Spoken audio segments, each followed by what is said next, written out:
वेगवेगळ्या योजना तर आपण केल्याच, पण पहिल्यांदा धनगर वाड्यांना जोडण्याकरता रस्त्यांची त्या ठिकाणी तरतूद आपल्या अर्थसंकल्पामध्ये केली।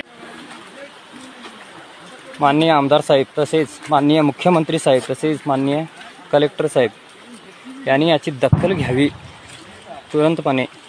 आमच्या जीवनमरणाचा प्रश्न आहे, नाही तर आम्हाला निदान स्थलांतर तरी करून द्यावं, ह्या ठिकाणी दुसऱ्या ठिकाणी तरी ठेवा। जर शासनाकडून ह्या गोष्टी होत नसतील तर आमचा काहीतरी विचार करावा अशी आमची या ग्रामस्थांची मागणी आहे।